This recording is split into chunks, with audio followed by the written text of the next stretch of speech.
Hey folks, and welcome to Greg's Golf Shack. Do you struggle with pushing the ball?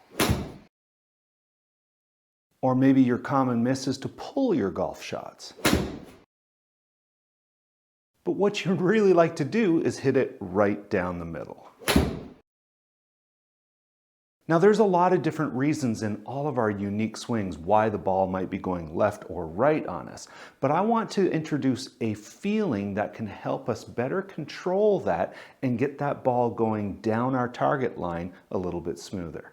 Now before we dive in, I'd like to ask you to subscribe to my channel, follow me on my socials, share it with your friends. I want to help you improve your golf game and have more fun on the course. I'm a certified instructor with the Canadian Golf Teachers Federation. We want to get you dialed in.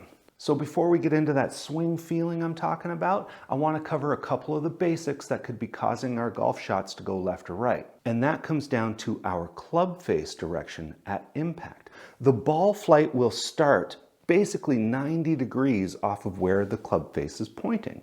So if it's pointed out to the right, the ball is going to start flying out to the right. If it's pointed to the left, it's going to start out to the left. And that can be one of the main foundations of your ball flight, pushing or pulling. And in teaching a lot of my lessons, I know it's quite common for a lot of people to start in their setup with a closed club face or an open club face. They haven't really developed that feeling for where that club face is pointed, and we'd like it to point in the intended direction we want the ball to fly. So where our club face is pointed at setup is really important. And one thing we can do to help us ingrain that feeling of where the club face is pointed is when we're practicing, we can lay down a couple of tees perpendicular to our target line, and we can set up our club to be square with those tees.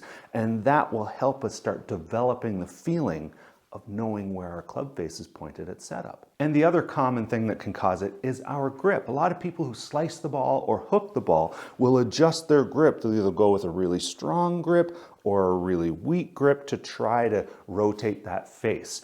I don't really recommend it. Fine for a Band-Aid if you're out on the course and you need some kind of quick fix, but for long term, kind of hurts our swing a little bit. That's because if we have a really strong grip, as we're swinging through nice and loose, our hands are going to pull back to normal. So we don't always get the result that we want. What I'd rather is you have a neutral grip and make sure your wrists and your grip, your hands are all very loose, relaxed, and soft so the club can rotate nicely through impact the way it should. If we start developing these strong grips and weak grips, it can start causing some tension in our hands and wrists, and we get very wooden, and it's difficult to let that release happen, and we don't always get the result we're intending to do with that grip. So now to that swing feeling that I'm talking about, and what we're going to be focusing on is our swing plane, this angle of our swing arc that is relative to our spine angle. Now the good news about a straight push or a straight pull is that our club face and our path are aligned nicely. And we're going to focus on the swing plane of our shoulders through impact. And we're going to adjust how steep or how shallow that angle is to help control those shots a little bit better. Now I'm going to start with a wedge because this angle can be a little bit different depending on the length of club that we're using. And I find when people are pushing their wedge shots, they very often have a very high, a very steep follow through. Now that's expected. This is a short club and our swing plane is a little bit steeper than, say, a driver. But if we're pushing our golf shots, there's a good chance we're just not really getting around in this golf swing. We're pushing up and out into our follow through. So what I recommend is a little bit more of the feeling of wrapping around your body. I don't necessarily want you to really shallow your swing plane. I want to make sure it gets around. We don't want to use our trail side to go around. We want to stay centered and make sure we wrap around a little bit more. So start extreme rather than out and up. I want you to go around. And our goal when we're practicing is go for that extreme.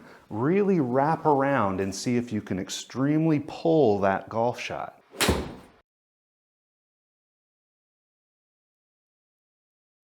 Once you have that feeling of adjusting that swing plane from this to this, we can start to dial it back to what feels a little bit more comfortable with hints of that extreme shot in our head, and that can start leveling out that ball flight and sending it straighter down that target line.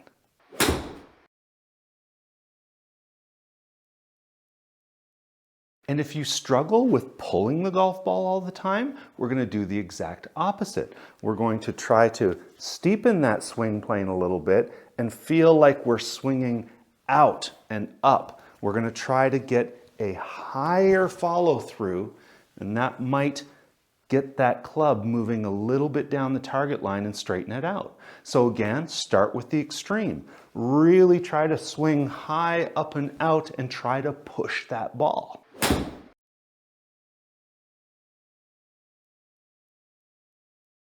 Once you've felt that extreme feeling of what it is to push the ball, dial it back a little bit. Incorporate a little bit of your natural swing, but with hints of that extreme push, and you should start to see a little bit straighter ball flight.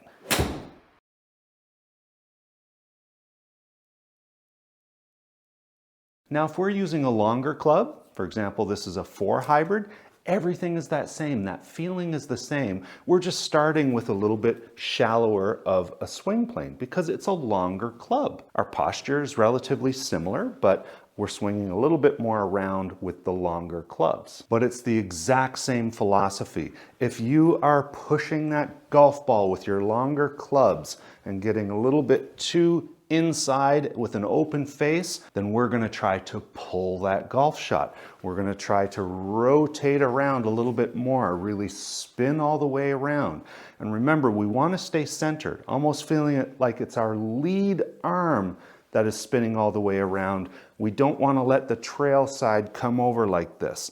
That'll just be over the top. We want to stay centered and spin around our spine and just make sure on the follow through, we're wrapping all the way around. Try the extreme shot when you're practicing with the longer club.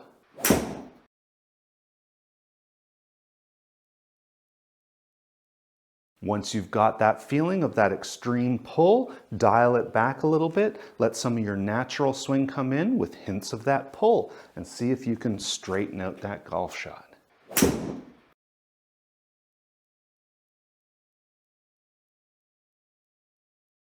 And the same applies if you struggle with pulling those longer clubs.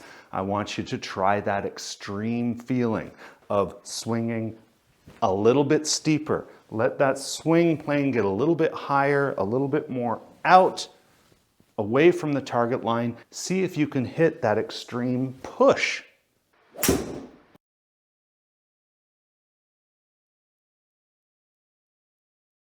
Once we're hitting those extreme push shots, we dial it back a little bit. We level out that swing plane a little. We let some of our natural swing come back in with hints of that push. Try and hit it nice and straight down the target line.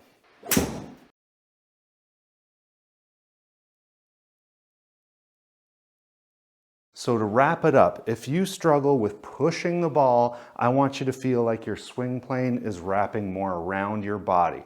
And if you struggle with pulling the ball, I want you to feel like your swing plane is a little steeper and swinging out towards the target line. Use the back of your lead hand to really feel where you're guiding your swing, either out and up to help cure the pull or around to help cure the push. All right, folks, I hope you enjoy that tip. Swing out to the direction you want that ball flight to go, and you might see some better results.